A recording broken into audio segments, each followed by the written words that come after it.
Hello everyone, ఈ వారం మనం ఒక పెద్ద ఇంటర్నేషనల్ న్యూస్ గురించి మాట్లాడబోతున్నాం. ఇండియా ఇరాన్తో ఒక 10-year డీల్ సైన్ చేసింది. అది దేనికోసం అని అనుకుంటున్నారా? చబహార్ పోర్ట్ కోసం.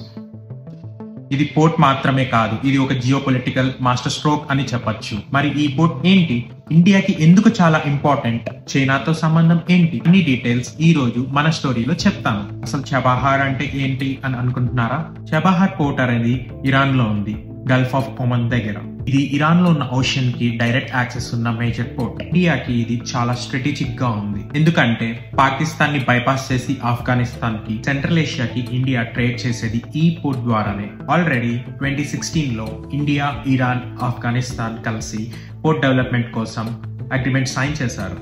కానీ ప్రాక్టికల్ గా ఎగ్జిక్యూషన్ లో చాలా డీలేస్ వచ్చేసాయి. Political pressures, sanctions, technical reasons వల్ల 2024 మేలో ఇండియా ఫైనల్లీ ఇరాన్ తో 10-year కాంట్రాక్ట్ సైన్ చేసింది. షాహిద్ బెహెస్టీ టెర్మినల్ ని ఆపరేట్ చేయడానికి ఇండియన్ పోర్ట్స్ గ్లోబల్ లిమిటెడ్ ఇది హ్యాండిల్ చేస్తుంది. డీల్ ప్రకారంగా ఇండియా $120 million పోర్ట్ ఎక్విప్మెంట్ కోసం ఇన్వెస్ట్ చేసింది. ఇంకొక $250 million ఫైనాన్సింగ్ కి ఇచ్చింది.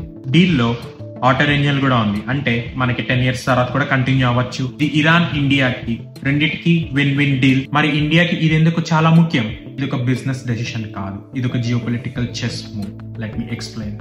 ఇండియా ఆఫ్ఘనిస్తాన్ కి హెల్ప్ చేయాలి అంటే పాకిస్తాన్ ని వదిలేయకుండా ఆప్షన్ లేదు. కానీ చబహార్ తో ఇండియా డైరెక్ట్ గా ఆఫ్ఘనిస్తాన్ కి గూడ్స్ పంపగలదు. చైనా పాకిస్తాన్ లో గ్వాదార్ పోర్ట్ డెవలప్ చేస్తుంది. ఇది చబహార్ పోర్ట్ కి 170 kilometers దూరంలో ఉంది. అది China's belt and road initiative లో పార్ట్.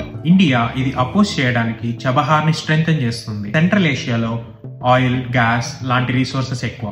సో చబహార్ ద్వారా మన కంపెనీస్ కి అక్కడ ఎంటర్ అవ్వడం ఈజీ అవుతుంది. ఇది ట్రేడ్ కోసం మాత్రమే కాదు, international north south transport corridor వల్ల ట్రాన్స్పోర్టేషన్ కాస్ట్ 30% తక్కువ అవుతుంది. టైం కూడా 40% సేవ్ అవుతుంది. చబహార్ ద్వారా ఇండియా ఆఫ్ఘనిస్తాన్ కి వీట్ మెడిసిన్ పంపింది. ఎస్పెషల్లీ ఇది COVID-19 టైంలో చాలా యూస్ఫుల్ గా నిలిచింది. అంటే ఇది ఒక పోర్ట్ మాత్రమే కాదు, ఇది ఒక హెల్పింగ్ హ్యాండ్ కూడా. కానీ ఇలాంటి మేజర్ ప్రాజెక్ట్ కి ఆబ్స్టకల్స్ ఉంటాయి. ఇరాన్ మీద US శాంక్షన్స్ వల్ల కొన్ని కంట్రీస్ భయపడుతున్నాయి. కానీ ఇండియా కేర్ఫుల్ అండ్ డిప్లొమాటిక్ గా హ్యాండిల్ చేస్తుంది. లైక్ ఒక హ్యూమానిటేరియన్ యాంగిల్ చూపిస్తుంది. తాలిబాన్ రూల్ తర్వాత అక్కడ స్టెబిలిటీ లేకపోవడం వల్ల అక్కడ ప్రాజెక్ట్స్ కి ఇంపాక్ట్ వచ్చేసింది. ఇండియాకి కేర్ఫుల్ ప్లానింగ్ కావాలి. So friends, Chabahar port deal అంటే షిప్పింగ్ కాంట్రాక్ట్ మాత్రమే కాదు, కానీ ఇండియాకి ఇది ఒక స్ట్రాటజిక్ టూల్. ట్రేడ్ ఇంప్రూవ్ అవుతుంది, రీజనల్ ఇన్ఫ్లుయెన్స్ పెరిగేది, చైనాని కౌంటర్ చేయొచ్చు. సెంట్రల్ ఏషియాలో ఇండియాకి మంచి friendships and economic future open అవుతుంది. ఇది ఇండియా ఫారెన్ పాలసీలో ఒక మాస్టర్ మూవ్ అని చెప్పొచ్చు. సో ఇది ఫ్రెండ్స్, ఈ వారం చబహార్ పోర్ట్ గురించి ఒక ఇంట్రెస్టింగ్ స్టోరీ. మీకు నచ్చింది అని అనుకుంటున్నాను. ఇలాంటి మరిన్ని current affairs, geo politics and real stories మీకు వీక్లీ తీసుకొని వస్తాను. మీకు నచ్చితే ప్లీజ్ సపోర్ట్ చేయండి, లైక్ చేయండి, షేర్ చేయండి, అండ్ మీకు నెక్స్ట్ ఏ టాపిక్ కావాలో కామెంట్ చేయండి. మళ్ళీ కలుద్దాం మరొక గ్రిప్పింగ్ స్టోరీతో. ఉంటాను. జై హింద్.